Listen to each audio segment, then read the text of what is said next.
And good morning, everybody. We are live. Congratulations. You made it through the week. Another week of fantastic food safety, food quality, amazing products. And if nobody out there says this, because a lot of what we do in food safety goes unheralded, Kai and I are going to say it here today. Good job. You did a good job. We really appreciate all that you do. If you're new to the Food Safety Chat, welcome. Pull up a chair. My name is Bryan Armentrout with the Food Leadership Group. And every week at this time, 8 a.m. Mountain Time, 10 a.m. Eastern on LinkedIn, YouTube, and Twitter, we do a live stream and I bring an expert in food safety onto the chat and we have a conversation. And it's always fantastic. And we always have the best people on. And what you'll notice with this, not a presentation, not a lecture, we're here to help inform and educate. And so the interaction is the best part of what we do here today. So as we're talking, throw your comments in here on the chat and let us know, and we'll weave it into the conversation as we're going around.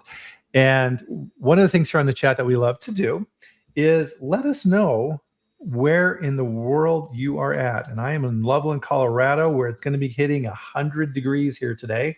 So plenty hot. Kai, where are you at in the world? Just outside of Fort Worth, Texas, and we're going to hit 100 degrees as well today.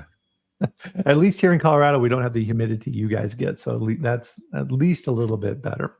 So today we have a new guest on. I always love it when we have new guests on. So I have Kai Luker, who is with FlexRay, and really happy. Welcome. Glad to have you here, Kai. Thanks for having me. Excited to be here. So one of the things that we love to do here on the chat is get a little bit of background. So why don't you kind of tell everybody a little bit about who you are and what you kind of do? Yeah, I'm born and raised in Texas and grew up on a dairy farm and tried to run away from that as fast as I could when I went to college. But unfortunately, I studied food science and never could quite escape. Stayed around the dairy industry for the most part of my 15-year food career, and then spent the last 8 years with FlexRay in various roles and operations, and I'm now the chief product officer at FlexRay. But have a serious passion for food safety, from the farm level to the table level and everything in between, all the hard work that goes into it, and excited to share a little bit about that experience. Nice. So what do you love about working in food safety, Kai? I think it's very similar to literally just preparing a meal for my family in the kitchen, just the care and the concern and what goes into, making something that someone is going to consume, whether that's just from a nutritional aspect or get them through their day.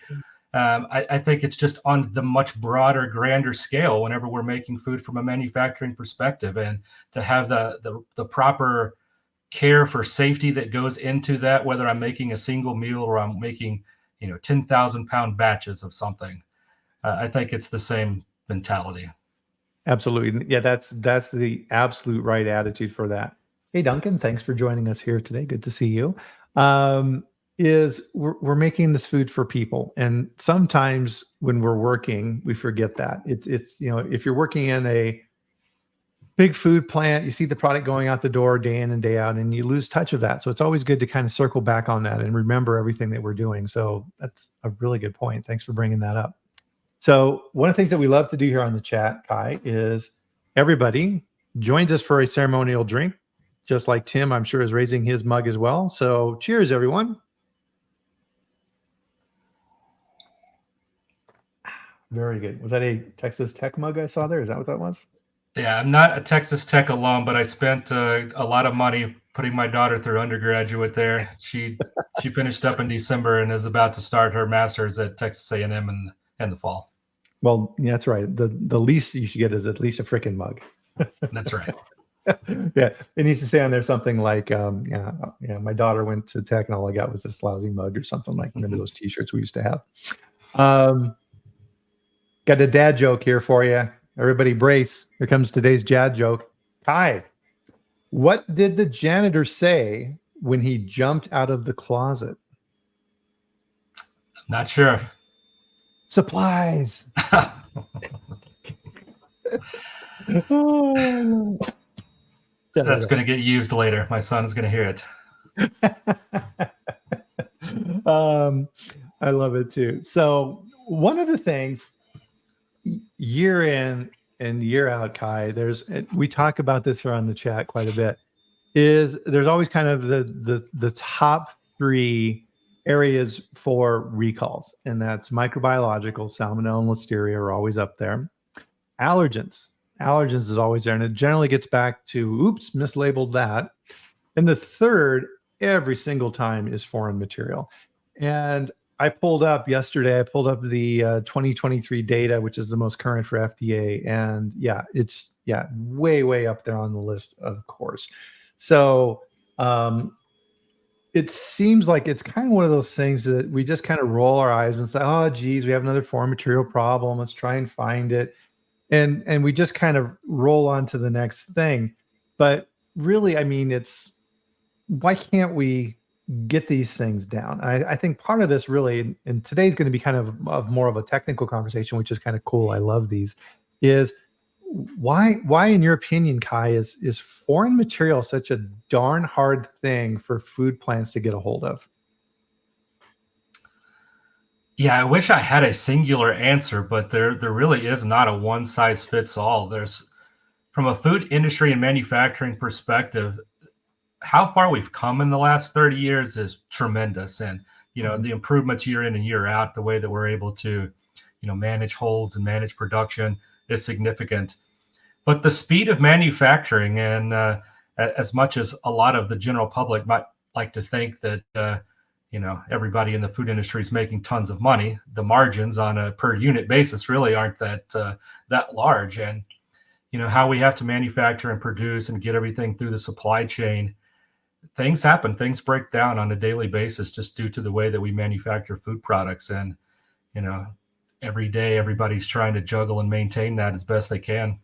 Mm-hmm. No, that's a good point. I think part of it too is that the technology is improving. The good analogy here as well is chemistry. We used to, it was cutting edge when you would measure things in parts per million, and now it's parts per billion. And we're seeing things that we didn't necessarily see before.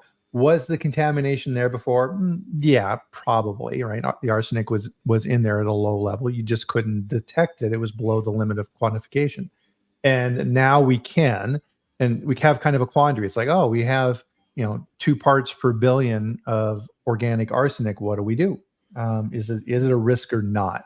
And definitely, I think we see that in the foreign material space as well. So we're going to be going over some really cool stuff around that today. But I think another big piece of this as well is the technology itself, Kyle. And that's why I'm so glad that we get the chance to talk with you here today. Is I know from a quality standard, the things I learned about how metal detectors work, and then later on X-rays and things like this was just pretty much self-taught. I would go out and learn and say, okay, well, what makes for a good metal detector? And a lot of times this was just forced behavior, because you would be in a plant meeting and the plant manager would say, oh, we're putting in a new line and we need to spec it out. And the metal detector was part of that. And you're like, okay, what do I need to understand? And you start working with the maintenance guys and the engineering guys to figure it out, because a lot of times it's just, oh, hey, I got these three little wands that I run through every hour, and that's about all I know. So is that kind of your experience too with people you work with in the food safety space? Absolutely. I could tell you down to the level of detail that would bore most people to death how a swept surface heat exchanger is supposed to work, and have worked on them, in and around them for much of my career. You're taught that from a schooling standpoint in various classes, but we don't take a deep dive into detection technology very often, and we have to become experts out of necessity instead of just the practical use of it. And unfortunately, that leads to us trailing a little bit or having to rely on outside influences in order to pick the best detection equipment. Yeah, and a lot of times it just comes down to, it's like, operations people come into your office and it's, hey, Bryan, we had the metal detector go off and we think we got some stuff in product, or we're missing a bolt. We need to locate that. Whole bunch of product gets on hold. And then it's like, oh, we had a quality problem. Why did this happen? Which just irritates me to no end. Really around this is you need to get some understanding on how these different technologies work, because what we'll get in here today is they'll have pros and cons.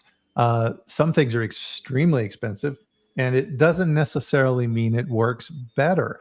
There's all kinds of different factors you need to take into account. We'll kind of dive into those here today. And really, with foreign material detection, one of the things that people don't understand around this is it doesn't replace good prerequisite programs. Just like anything else, you have to have the blocking and tackling in place to have a good program around foreign material. So the whole objective of what you need to have in your facility for the control of foreign material is the upfront work. What are you doing on your preventive maintenance programs to make sure that the Teflon scrapers in the bowls are replaced on a regular basis, that all of the pieces for the machinery is there before you start running? What do you do if you have something detected? Are you buying the bottom of the barrel cheapest gaskets that you can find? Are you buying actual high quality gaskets that aren't going to break down after a week and end up in your product? These type of things all come into play. Your foreign material detection programs are the kind of the last link in that chain of, if everything else doesn't work right, you hope that that's going to succeed and find what the other things weren't able to find. But you can't rely on it as your, oh, I've got a metal detector, everything's fine. Absolutely, 100%. It's just, the safety net for the trapeze artist. We want to be able to do all the rest of the exchange as well up front and execute those continuous improvements and preventive maintenance aspects of our food safety programs to perfection whenever possible, or as close to perfection as possible, and hope that we don't have to rely on detection mechanisms later. But we do want to have the best detection mechanisms possible, because the other side of that same coin is we can't fix things we don't know about. Exactly. Well, and part of this too, and implicit in what I was talking about here, and this is something that I think a lot of times food safety people forget about, is your metal detector is not going to pick up glass. Your metal detector is not going to pick up plastic or gaskets or other things in that same category. Your metal detector may pick up some metal. Guess what? Stainless steel, not very good at being picked up. That's why those different, little samples that they give you on those wands to run through are different sizes, because that's the sensitivity of that machinery associated with that particular setup, and it's all different. But if you have issues with those, they're going to go right through. And for that top 3 for foreign material, Kai, you see in there just as often as metal is gasket, hard plastics, and other things beyond the metal. So again, on that side, and I wanted to make sure everybody is kind of drilling this into your head, is that metal is only one contaminant that you need to be looking at in your product. There's a whole myriad of things out there depending upon your particular product matrix that you need to be identifying in your food safety plan. Absolutely. So looking at the comments here, good comments here today, guys. Tim brings up a good thing here that I want to at least emphasize, is that surrounding yourself with experts you trust is critical. And that's part of what we are indirectly emphasizing here on the chat, is I don't have to know everything about metal detection. I need to know enough to have a conversation, but I need experts in my roster that I can call up at any time when I do have a problem. So like you had said earlier, Kai, right? You know more about this subject than I'll probably ever learn in my lifetime. But if I have a foreign material problem, I can pick up the phone and talk with you about that and get a better understanding of it. It's kind of like having a good mechanic for your car. You don't have to know everything the mechanic knows, but you have to know at least enough to put that mechanic in the right direction when you have a problem with your car. Absolutely.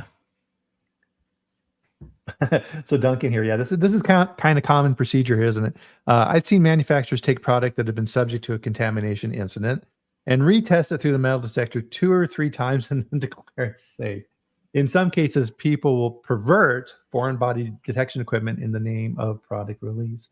Absolutely. Yeah. I don't care how many negatives you have, it does not negate a positive. And a lot of times people think that's the case. Oh, we had a micro hit. Go ahead and retest it. And you retest and it's negative. Okay. Yeah. So what?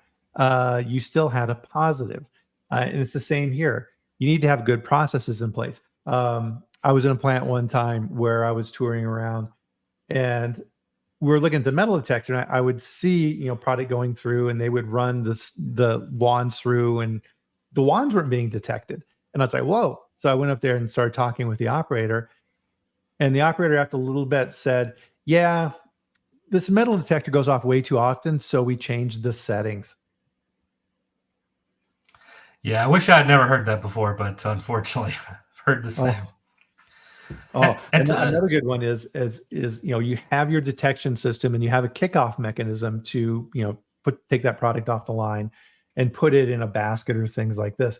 I've had instances where the metal detector did its job. The arm swept the product off the line into a little bin that's on the side of the conveyor belt, but there was no way that you could isolate that. And we had a shift change. And so the new operator came in, saw some product in that rejection bin and said, "Oh, wonder what this is doing here." Put it back on the line. And we figured that out because we had a complaint from a customer who found something in the product. The metal detector did a great job, but the people involved with the process weren't managing it correctly. Yeah, to Duncan's point, an inline piece of equipment can be an effective tool for reinspection, but oftentimes we lack the expertise in-house to slow that down and improve the detectability. We're still just re-inspecting it at the same production speeds and same sensitivity levels that we did the first time around, and we're missing an opportunity. Absolutely. So what we wanted to kind of do here for everybody is kind of do a quick, what we kind of called here, foreign material detection 101, and getting kind of that baseline understanding of the different technologies, what some of the cool new stuff that's coming out there, and kind of run through that information. Does that sound good, Kai? Absolutely. Cool. So let's pull up here our handy dandy summary thing. So here we go. So obviously, guys, we're not going to read this to everybody. And in the locals group, or not the locals group, but on the Food Safety Chat database, I'll put this presentation in there along with this recording so that you can have this for your own information as well. If that's okay with you, Kai. For sure. Awesome. Nothing proprietary in here. And sharing information is what we're about here. So here's the different basic types here. Can you run these through for us, please? Yeah, absolutely. I'll skip metal detection and X-ray for the most part. I think that everybody has at least a good feel for those two things. We can talk a little bit deeper about X-ray later, especially as it relates to CT technology, as where X-ray is going. Vision systems. I can remember the first vision system in an organization that I worked for in the early 2000s. We were putting in vision systems for recognition of packaging materials to ensure that we were putting the right SKU and the right packaging materials together. Those vision systems have improved so much, and hyperspectral imaging is now another layer on top of those vision systems, where if you're able to inspect on an open conveyor belt product, whether that's fruit or vegetable sorting or parts and pieces, hyperspectral is significantly a good way to help detect foreign objects. And it can be part of a good qualitative analysis as well, because of the way that the NIR aspect about hyperspectral imaging. We'll go into hyperspectral a little bit further in a moment. So that's just kind of the 50,000 view of that. And then microwave. I think microwave is one of the neatest technologies that's out there for foreign material inspection. Unfortunately, it is also the most limited. So like a metal detector, there's a metal detector has a constant signal, and we're disrupting that with the product or foreign material. In microwave, your product has a signature as product passes through the microwave portion of the piping system. And when that signature changes, there's something else that happened. Now, that can be nutritional in nature, but it's very effective at foreign material detection, even with things like gloves and bag liners, where almost everything else it's impossible to detect with. But again, it is the most limited use case as well, unfortunately. And then CT technology, I'm spending a lot of time personally right now diving into CT technology, as that's going to be the kind of the next generation of X-ray expansion in the food industry. And it's essentially X-ray, but on a 3D level. So a lot of the things like the location of wire or a foreign object within the product matrix, CT helps overcome those things, and it puts that into the right imaging location at any time. Interesting. Yeah. So what does CT stand for? Computed or commuted topography. Oh, interesting. So it's essentially mapping it. Is that what it's saying? Yes. Huh, cool. Lisa asked for a little follow-up here. So Cortland had made we'll tackle this right away. Cortland had made this comment. FDA out of spec procedure. No negative can be dismissed. Kind of what we were talking about here a little bit. And Lisa had a follow up and said, "Hey, can you give me a little more information on what Cortland was just talking about here?" So, as an example, when you're talking about positive results for micro or even contaminants in the chemistry side, let's say arsenic, like we were talking about earlier. Let's say that you have an environmental monitoring program and you go out and you pull 20 samples and you have one that's a hit for listeria on the floor. Then you go out and you do your vector analysis and you look at it. You can't ignore that first positive result. It's like, oh, I have something that I need to follow up on. You just couldn't go back and resample the following month and they're all negative and say, oh, okay, that's cool. It just evidently went away. No, FDA is going to have a major problem with that because you had a hit. What did you do about that hit? Did you redo the vector analysis? Did you do recleaning? Did you do different procedures? What did you do to close that defective action? I think Lisa, probably the biggest textbook case of this was Peanut Corporation of America. So as we'll brief background on that. So peanut butter manufacturer, and they were producing product that was contaminated with salmonella. And the owner of the company, Parnell, saw these positive results and told the quality manager to retest. And she did retest, and the results came back negative, and they released the product. And this happened several times. And people got sick. People died because of that. They were under this false assumption that those negatives would somehow negate that positive, and that is absolutely not true. They had a massive recall because of that. Parnell's still in jail. The quality manager went to jail as well because she knew it was wrong, and she went along with what the CEO said. So just say, oh, I was following orders. That's what my boss told me to do. No. And so it's very important that you teach senior management that you can't negate those positives. They don't go away. And it's the same with what we're talking about here in foreign material. If you have a hit, you need to investigate and find out where it came from, why it happened, segregate it, and disposition appropriately. Does that make sense, Kai? Yeah, absolutely. I'll take it to the foreign material space, if I may. It would be like having an incident. Your metal detector signaled something. You kicked off and you inspected and found some metal shavings. You went upstream and you looked and you made a bracket. You put that on hold, and you re-inspected everything. And you had more kickoffs during the re-inspection and decided that you effectively scrubbed the product clean via re-inspection. Mm-hmm. Well, that should not be our approach. If we bracketed, X amount of product, and now we found where the pocket of kickoffs are, then maybe we, reassess that portion of the hold, and we might release, where there were no hits, those types of things. And so using, that first presumptive, that should not mean that hey, we can inspect our way out of this. We can reduce the hold on the foreign material aspect, but we can't scrub the product clean. No. And the classic example for this for me is the good old gasket, right? So you've got that rubber gasket. It's sitting on your desk in the morning. About 3/4 of the gasket's there. There's 1/4 of it missing. Where did it go? Okay.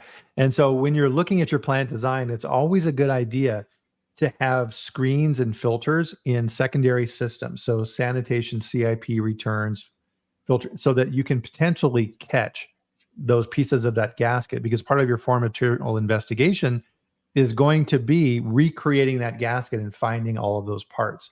You can't say, it probably went down the drain. Yeah, sure.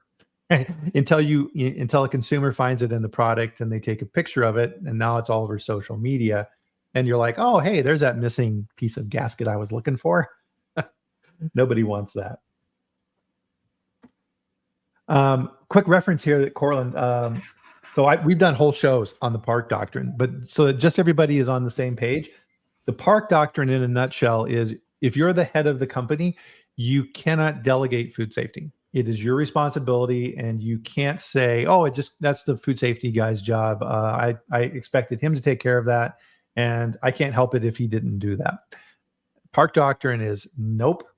Under the law, and this was a Supreme Court ruling in the 70s that established this precedent. you cannot delegate that authority. And as the head of the company, you can be tried criminally.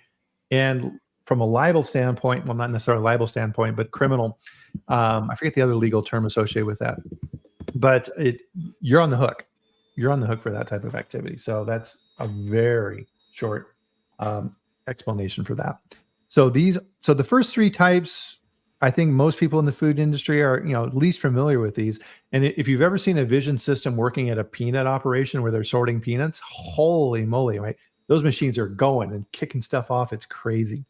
So let's dive in here with the deck. So how does metal detection work, Kai? So I'll just treat this like a refresher for the most part. The metal detector is creating a signal, and the metal is disrupting either the conductivity, the electrical aspect of the signal, or the magnetic aspect of the signal. And then the food itself can interfere with the ability for us to produce a good signal strength.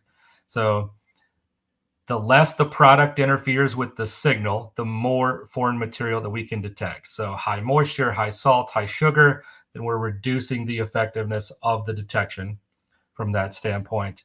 The thing I love the most about a metal detector, it's the best thing for aluminum. It's the most limiting factor from an X-ray perspective in the metal world, that aluminum doesn't attenuate an X-ray very well. But because of the conductive properties of aluminum, it's fantastic. So oftentimes people are replacing metal detector for X-ray. I'm a bigger proponent of finding a way to use both, especially if aluminum is a potential failure mode in your manufacturing process. Interesting. Yeah, I didn't know that. I mean, so part of this too, there's always been a few factors that I've heard relative to these type of devices is, as you had mentioned, product size. So it's going to be a lot easier to, find a piece of metal in a little thing like this versus a 50-pound bag of non-fat dry milk, because you just have that much more product to look through. And then that also impacts, I guess, what's this, the aperture size, right, Kai? So the size of the opening that the product is going through. And as I've heard, and whack me down if any of the stuff that I'm saying is incorrect, is the bigger the aperture size, the less sensitive it is. So you're going to be able to find less stuff. The belt speed is going to have a huge impact. As you had said before, the product matrix, what is actually going through that product. What about product that is wrapped in different types of foils? And we've seen this too, right? Where you have a product that's got an aluminum seal on the top of that, and you had said, "Wow, it's really great at picking those up." So if you've got that, pretty much, metal detection's out, right? Virtually. There are very few applications where a metal detector is going to work in any type of metallized packaging. So that's pretty good. So that was really interesting. I didn't know that sugar is a problem for metal or for X-ray, or not X-ray, metal detector. Sorry. So why does sugar interfere with metal detection? It's similar to salt. It has conductive properties. Oh, so it's anything that's conduct. So do products in that have a high moisture content? Is that a problem for metal detection? Okay. Huh. Interesting. I didn't know that. Very cool. So let's take a look at here at the next slide. So X-ray. So how does X-ray work here? We kind of have a general idea, but I think it's different for food. That's for sure.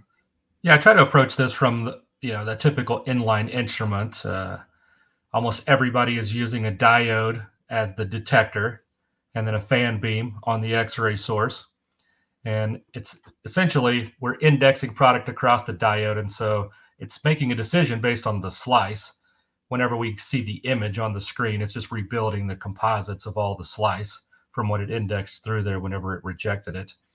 Oh. And the best thing that we can do as it relates to an X-ray from an inline perspective is ensure that we're using the right detector and the right X-ray as it relates to the product. And sometimes I feel like manufacturers are just selling a user on what the best imaging device is. But Duncan mentioned signal to noise. As it relates to X-ray, we really do get into a lot of issues with signal to noise ratio interference here. And sometimes the best detector doesn't mean it's the best tool for the job, because we need to make sure that we're monitoring signal to noise ratio when we're inspecting products. And some things are easier to inspect than others. Some foreign material types are easier to inspect than others. So not a one size fits all. A metal detector can be kind of a one size fits all approach. The signal is the signal. We're just adjusting the sensitivity to that signal disruption. An X-ray, really, we do need to build out the right set of components for the targets and the application. Huh. So you'd said something here that I didn't know, which is cool. Is you said slices. So the X-ray beam is like pulsing and then taking different X-rays continuously moving through the product. As the product moves across the diode is continually taking the signal as product moves across, and it's typically half a millimeter to a millimeter across the diode, and it's making a determination via the algorithm of what it saw. Oh, okay, I see. Loosely, as product went across the diode. So the beam is continuous, but the diode, which I guess is what that little green dude underneath there in this picture is as the food is going across, then that's where the actual measurement is taking place. Got it. So then it's putting together a complete picture of the product, or is it evaluating each of those individual readings as it goes across? Generally speaking, we're using a photo eye to index product in and out of the X-ray, and so it's building a composite of those slices to represent the whole product. Interesting. And then it has learning capabilities, as we were talking about here as well, to kind of identify different types of defects within products. Can X-ray machines do that? They can. Unfortunately for us in the food industry, allowing our data to leave the plant is a bit of an issue. So there are opportunities for us to better leverage machine learning and AI in order to improve the detection and rejection on an X-ray. But for the most part, everything is built from a static or standard algorithm. When we don't improve those over time, because we're not feeding that data back to a machine learning system. As we get better about data management and sending that data back out of the cloud from a food production standpoint, there are opportunities to continue to improve X-ray technology. But right now, the food industry, I'm painting with the broad brush here, we tend to hold tight all of our data and keep everything in-house, rightfully so, the moment. So to reflect that back, so if I'm hearing that correctly, if I'm an X-ray detection equipment manufacturer, I need all kinds of data from all kinds of different product categories to improve my product, and that's really not overall happening because of concerns with whatever confidentiality or what have you within a company. Interesting. Now, part of what took place in the food industry a number of years ago is some retailers came forward and said, hey, we think X-ray is far superior to metal detection, and we're going to mandate in most cases that you install X-ray equipment if we're going to buy from you. Like, never seemed quite right to me. What's your take on that? I mean, is that true?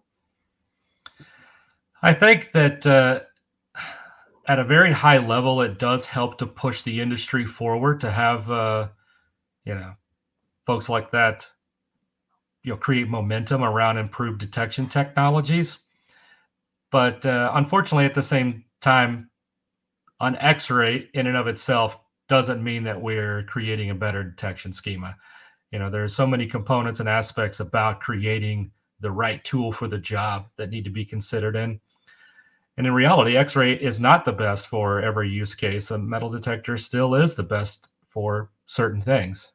Yeah. Well, I know from personal experience, I had a client I worked with a number of years ago that installed X-ray into their plant for this exact reason that we're talking about. And they were manufacturing fluid milk. So a very standard homogeneous product in half-gallon, gallon, blow-molded containers, what we're all used to buying in the grocery stores. And oh my God, did they fight with those X-ray machines? They could not get those things to work properly, which always kind of baffled me, because you would think that because you have it's just milk, right? It should do a great job of detecting through that, but it couldn't. Any thoughts around why? I never got an answer to that. In that particular use case, no, I would be stumped a little bit as well, but I would assume that it's probably anomalies as it relates to the packaging material. If it's, PET bottles and jugs, things like that, various thicknesses in the blow molding process and stuff like that would just excessively signal the X-ray that there's something there when it really is nothing more than a packaging defect or packaging anomaly. Yeah, it was a major headache for this plant because this was one of their critical control points in their process was this. So anytime this happened, they had to put all the product on hold. They had to bracket around that and do an investigation, and they never found anything. It was just a major nightmare. So I think kind of the lesson around this too is be careful of your design because you think you're doing the right thing, but it's just going to end up making your life miserable. Correct. Yep. So as Duncan is saying here as well, is for most products, if you need X-ray, it means something's gone horribly wrong with your prerequisites. So I think this is a really good point that Duncan's making here, and it was something that I said earlier as well. Is don't rely. This is the point of this is not to be your screening. This is just your verification. These technologies are being used to verify that your systems are working correctly. So never rely on them as the actual technology that's going to be preventing the issue, because you're going to be in for probably a bad surprise at some point. Absolutely. Let's see here. So what we got here going on in the slide? So just an explanation of FlexRay inspection technology, the way that we work. So for those of you guys that don't know FlexRay, we're a third-party inspection service. So the food's already been produced. You've bracketed product because of an incident, and we're taking a different type of X-ray technology, inspecting that again in order to find the things that were missed due to production speeds. In fact, we're inspecting product at a rate of 3 to 5 feet per minute. If you can imagine something being inspected that's that slow. But we're using a flat panel detector, which is the same thing that's used in a heart cath lab for an angiogram. So we're creating a significant, the amount of grayscale, the amount of analysis that we're trying to do, edge separation, contrast, all of those things, signal to noise, some other terms that have been referenced here. It's a lot different, and as it relates to our technology, our X-ray power is higher, our focal spot's lower, those types of things. I'll try to stay out of the weeds too much here, but the short version is an inline instrument essentially is looking at individual slices, and the algorithm is making a determination of that. And due to the speed of manufacturing, we are self-limiting the capability of X-ray technology of our own doing. Inline X-ray technology is significantly better at detecting things than the way that we use it most often. But we're not going to make money in the industry by cutting our production speeds in half just to improve detection from an X-ray standpoint. So that's where we come into play. We more than cut those speeds in half and get every ounce of detection capability that we can out of an X-ray and imaging creation in order to find those things. Well, that's a really good point, Kai. I want to make sure that everybody caught that. Is everything that we do in manufacturing is a trade-off. You could produce a absolutely perfect product that has no defects, no flaws. It's just absolutely beautiful, and it costs $5,000. Nobody's going to buy it. So you have to operate within these frameworks. And one of the sayings in operations that you always have is you always have a bottleneck in your process. It's just a matter of where is it. And if you put in something that's more efficient, the bottleneck just moves somewhere else. So that's an important thing to pull out of our talk here today, is that these technologies are operating under parameters of operations. You need to understand that they're going to be able to do some things, but they're going to be limited due to the efficiencies that need to be required. So essentially, this is like a low resolution camera, right? It's an iPhone 4, and you've got an iPhone 15 where you can take a really high resolution picture. But to do that, you have to take them a lot more time, which the plants don't have. Right. So a lot of times in the past, what I would have happen when I would have a foreign material issue. So I bracket the product, and generally what we would do is like, okay, I've got 10,000 pounds of product on hold. The plant isn't running this weekend. I'll bring in a crew and we'll rerun all that product back through the metal detector to make sure it's okay. But going back to what you just said, that's not necessarily going to help, because all of those parameters for operational efficiency are still in play. So it's still going to be running at that same speed. You're not going to improve your resolution.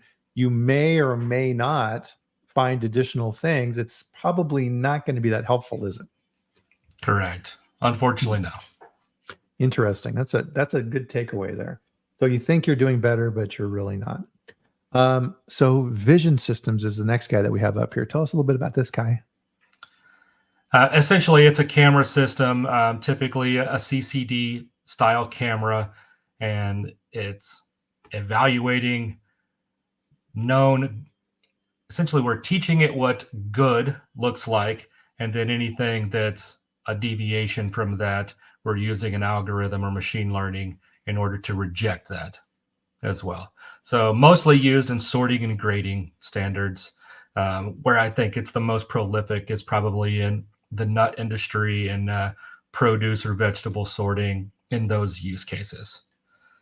Not as much in the manufacturing processes overall, but a little upstream. Yeah, no, that makes sense. And that's where I've seen it as well. And that's kind of what Duncan is referring to as well, is these systems are far superior to human intervention, right? We there's no way. Once you see these peanut sorting machines that remove the burnt, peanuts after roasting and things like this, or on the raw side, screening them out at the beginning for stones and all these other those machines fly, absolutely fly. And watching them is it's hypnotizing, because they'll have these little bursts of air that will poof, blow those little particles off, and you're just like, holy crap. You could sit there and watch that all day long. So for foreign material inspection, this sounds then like this is more of an upfront process than finished product, right? I don't think I've ever seen it for finished product, right, unless you're using it for some type of, do people use this for packaging checks or things like this to make sure the products are in the right package maybe? So I've seen that as well. In fact, that was the first time that I saw it in the food industry was, as we would change over rolls of film stock, those types of things, ensuring that it matched the batch that we were producing, from a production system or SAP system, that it didn't see a SKU or barcode that didn't match what says we were making at the time in order to prevent error. Right. So, and it sounds like as well, this is then limited to obviously visual defects. It's not going to pick anything else up other than that. And to your point, it has to be trained, which gets back into some of the issues with X-rays and learning across industries as well. So I would imagine the information they get here is probably pretty closely held as too, right? As a company? There's a company that makes a very fantastic version that I've seen that's used most prolifically in the Apple industry that can do color grading, because there is a spectral aspect of this, at least from a color gradient standpoint, and that it sorts and grades apples as it does this evaluation as well. Very cool. Let's see here. So now we're getting into some really crazy stuff. So hyperspectral, what in the world is this guy?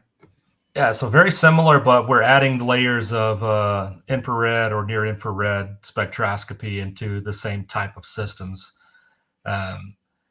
Where we talked about nut sorting and things like that, just based on a color analysis, this can actually look at something and say, hey, that's for an object. So not only is this a broken piece of shell, but it's not supposed to be here. This could be a piece of bark. It could be a piece of plastic, a piece, of an insect, whatever it might be on the base level from a sorting standpoint.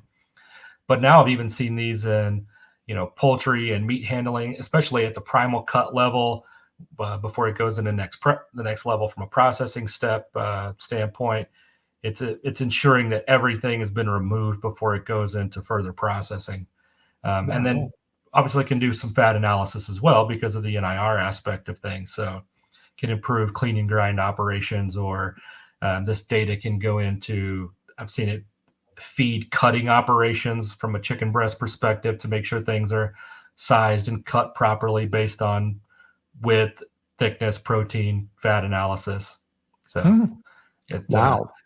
We're still learning a lot about hyperspectral and its applications. And I've seen some integrators that are just basically slapping a hyperspectral camera onto a system and then calling it good. And then, obviously with like any other piece of equipment, and I guess I'll back up first to make this statement, ensuring that we understand the expectations as a buyer, as a manufacturer, putting clear FAT expectations into our purchase orders is only going to improve our own use case of these tools. So sometimes I do see we lean on suppliers for these, but we do need to make sure that we're working from quality operations, engineering, continuous improvement, and that everybody's getting the right expectations out of the device before we put it in line. So that we're all on the same page. What does FAT stand for? Factory acceptance testing. Yep. So in other words, right, so there's really, depending on the equipment, there's also an SAT, a site acceptance test. So if you're buying a very expensive piece of equipment, a lot of times you'll send your technical people to the manufacturer to check out that equipment before it even gets to your plant. But once it gets to your plant and it's set up, you need to have criteria in place with your factory acceptance test to make sure that it's running correctly. And that company doesn't get paid until it's set up and you're satisfied. Because one of these golden rules in food safety, well, frankly, all of life, is people are much more motivated to go along with what you're asking them to do before they get paid. Once you paid the manufacturer of this equipment and you install the equipment, trying to get things fixed or changed after the fact can be an expensive lesson. Absolutely. So with hyperspectral, does this have any speed limitations? Like does it run as fast as a metal detector or an X-ray machine, or is it slower? I haven't seen any issues from a speed standpoint with the applications I've observed to date. So everything is still running at production speeds. So you'd mentioned a couple of different industries. So meat, poultry are used. What other type of industries have you seen using this? The onion sorting industry and grading and looking at onions, and it's basically taking this level of technology, and they're able to determine split core versus single core, bruises, holes, mold, those types of things as the onions are traveling down the conveyor belt for further sorting. Wow, that's cool. So with this technology then, Kai, is this kind of like you have an object like that onion you were talking about? Is this kind of looking at the outside, or does it have the ability to look a little more inside of the object itself? Full depth penetration is very limited depending upon the product, but it does have a slight penetration aspect to it. Very interesting. And price-wise, how does this type of technology compare with the other more standard technologies for foreign material detection? This is kind of why I sidebarred the right manufacturer. So I've seen some people just take a hyperspectral camera and put it in a system and then call it a day. And those installations were fairly inexpensive. But the better integrators that I've seen, are leveraging cloud-based technology, improving the algorithms over time, and really are working with the manufacturer continuously to make the best inspection technology possible. And those are expensive installations, I'll say the least. Yeah. So, I mean, generally, if you put a metal detector on the line, once you have the conveyor belts and everything else, you're probably talking around, depending on the system, 30 to 50,000 on the high side. Is this like double that or more, or any? I'm just kind of curious from a ballpark standpoint, how much more? Yeah, I always kind of just $50,000 for a metal detector, $100,000 from an X-ray standpoint, 200 plus for a good, what I would consider a good hyperspectral setup. So it sounds like then if you're thinking this technology may be a good application for your plants, you need to have a good plan in place with your leadership team around ROI and figuring out the rate of return on this equipment versus standardized processes. Because if this new process is saving you money and it's improving food safety, it may be the best thing to go with. Right. And again, one camera on one conveyor belt, that it's very limited from a use standpoint. The integrator that I saw that had what I would consider the best at the moment, there were 8 different cameras over this section of the conveyor belt. And then they turned the onions 90 degrees onto another one so they weren't tumbling and rolling when they went through the first level of hyperspectral, and did another analysis of that. So it's a significant amount of hardware and computing power going on. Well, and then too, you have this high level of technology in the manufacturing environment. So if you're in a plant that's dirty and dusty and humid, your equipment may be taking a beating in that environment as well. So how are you actually protecting that equipment too to make sure it doesn't get compromised? Yeah, I was able to go to the company that's building those, integrating all the hardware together before it goes to the manufacturer. And, they have positive pressure chambers where the spectral camera lives so that nothing can get inside of those chambers. And the level of detail to the quality and maintaining the piece of equipment I thought was significant. Wow. Yeah. And as Cortland's saying is like the hardware is nice, but it's really the software that's doing the job. So making sure that that's validated and then verifying it's doing what you want to do is a big project. So this may be cool technology, but you also have to look at the effort involved and then the output of managing it and maintaining it as well. So good things to think about there. So microwave, what do we got here? Yeah, so I mentioned it a little bit earlier, so I won't go into too much detail. In fact, it tends to be a little bit of a black box. I haven't learned everything that I can about microwave yet. But the product, let's take white mass from a yogurt perspective, something that's very homogeneous.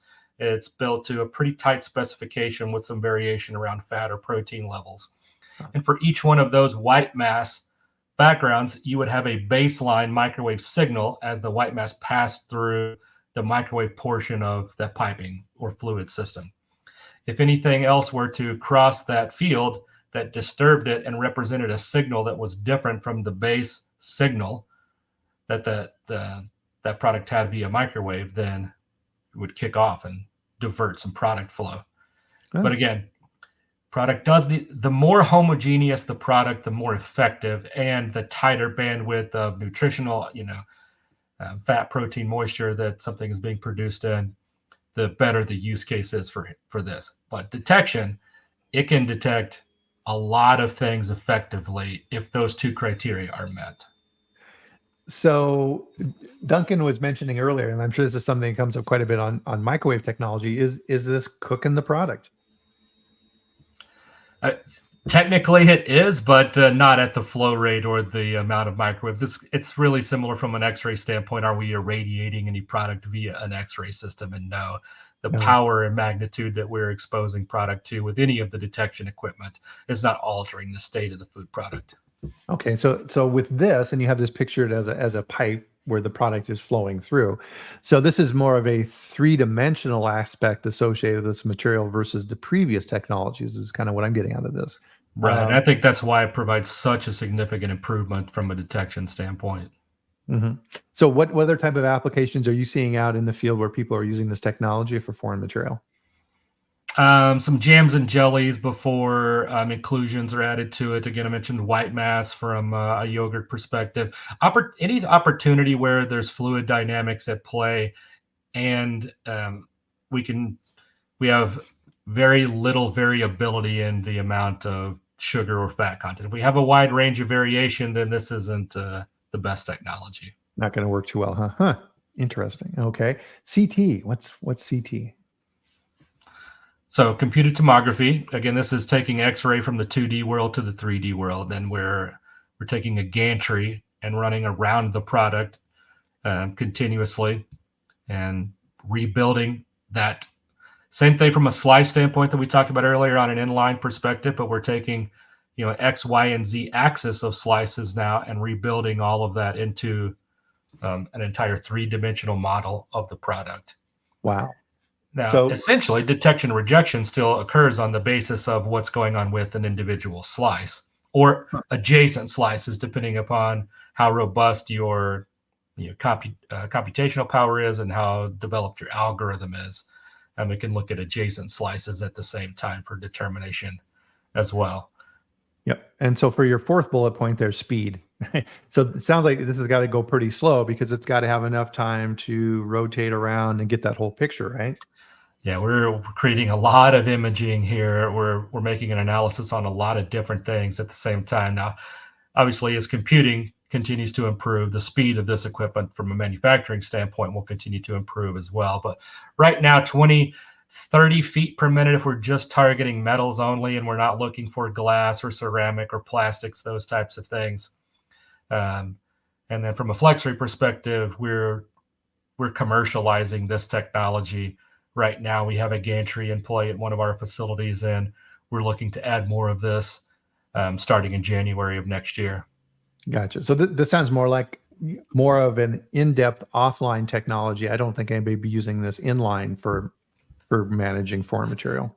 Yeah, there's a few players in the European market that are using this inline. One example, a gluten-free bread manufacturer, where the size of the holes or voids in the bread tends to be a source of, pain and suffering for a purchaser. And they've used this in order to not only evaluate that from a defect standpoint, but help improve the root cause of those voids upstream as it relates to potential yeast issue or cooling issue, whatever it might have been that led to that, to Interesting. keep the process in play.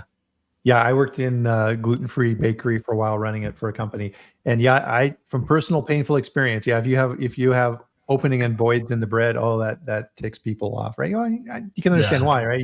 You want to put jelly and butter on your bread, and that doesn't work quite as well as it should. So oh my goodness, time is flying. We got about 5 minutes left here, Kai. So let's kind of wrap this up at the 30,000 foot level. So for these different type of activities, what considerations should people have for the different technologies here? So this is from an inline X-ray perspective. We'll just kind of take the rundown as if I'm buying a new piece of equipment for my plant. What does my existing product look like? No foreign material, nothing else. Like, what does my image look like right now with that piece of equipment? And really that baseline is going to be the foundation for exploring what I can expect to find later. And then of course, targeted foreign material is subject to whatever is in your manufacturing process overall. And some of the things that I think that are worthwhile, we talked about aluminum earlier. If we're going to rely on X-ray only, we want to eliminate aluminum as much as possible because detection is very limited. But then O-rings, gaskets, things like that, if the cost of our product and the cost of throwing it away is to be avoided as much as possible, hopefully it is, and we're making good decisions about hold release, we really need to be making good decisions about the usage of UHMW or HDPE plastics. And let's move into better pieces of plastic that are going to last longer, that are going to be easier to detect, that are better overall. And that nickel gasket is going to cost us significantly more than that in the long run. Pay me now, pay me later. Exactly.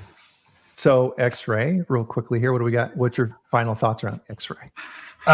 So again, this is just KV imaging devices, things like that. Just trying to understand that the best detection technology, the smallest pixel size, the smallest piece of foreign material that somebody can pick up, that doesn't necessarily mean it's the best piece of equipment for you. The diversity of your product, the signal to noise that it might create, it may create its own set of problems. So understanding those types of things is very important. Very good. Cool. And then just an example of CT scanning capabilities. So there's this is an extruded chicken product from our inspection. In the bottom right, there's a 3.5 millimeter piece of Teflon gasket, and there's a 2 millimeter piece in the top center. Gotcha. Well, there you go with that. So obviously, Kai, thank you. I mean, a ton, and definitely we're just scratching the surface here for sure. So we'd mentioned earlier, so you guys are going to be out at the the IAFP, correct? Correct. We'll be out there next week. Come by the booth, say hello. Definitely. And do you guys have any events coming up or anything else you want to let people know about? I think there's a happy hour during the week as well, but I do not remember the date. I don't have the itinerary in front of me. But we're at pretty much all the food safety trade shows we're now in attendance with, and with the CT technology, we'll probably try to help. That the manufacturer of that is an Italian company, and we'd like to help them demonstrate that piece of technology probably at the PAC Expo in the next year. Nice. A little too late to get in this year. Well, and part of this, again, this goes back to something that we talked about on the chat here quite a bit, Kai, and this is kind of a good way to kind of wrap up our talk here today, is, guys, remember, you don't have to become an expert in all of these different detection technologies, but you have to have a baseline level of information so you can have the conversation. You need to be able to determine what are the criteria for your product. Every product is different and they have their own challenges. So for example, if you're making a granola bar, holy moly, you got challenges because you have all these different densities and gradients and different types of particles that are all jammed together to make this bar. Really hard to detect things. So if that's the case, you need to talk with experts to figure out what is the right technology for you, how is that implemented, and how do you then integrate this into your processes in a way that you can continue to manage over time. And the important piece as well is if you have an issue, you need to have the experts available to you that you can talk with to work through these type of issues. People like FlexRay and Kai over there, being able to pick up the phone and talk with those experts in your network is super, super important. And thank you, Mike, for putting in the information here. Greatly appreciated. So if people have additional questions, Kai, how can they reach you? Just calling FlexRay is probably the best way, but I would say I'm more than happy if you're trying to go through an FAT or a purchase of a new piece of detection equipment. I'm more than happy to help you try to build that that case study that you need. You know, instead of having somebody just trying to sell you the best, most expensive piece of equipment they sell in their portfolio. Let's find the thing that's best for your use case. Nice. Yeah, because salespeople may not have your best interest at heart. So one of the things with the locals group that we have here as well, and I put the address in there for that, it's free, is I post in there a lot on foreign material recalls.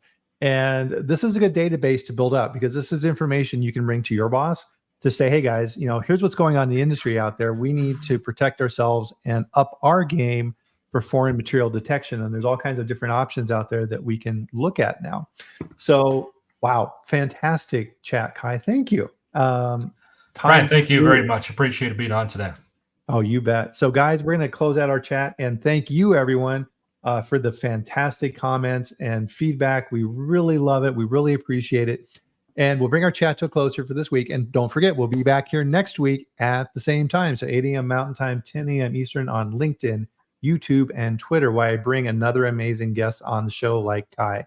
So in the meantime, please enjoy your weekend. Have a great time. Stay out of the heat. If you're in a hot area, stay cool, but have a great time. And we'll do it all again next week. So thanks, everybody, and enjoy. Thanks, Kai. Thank you.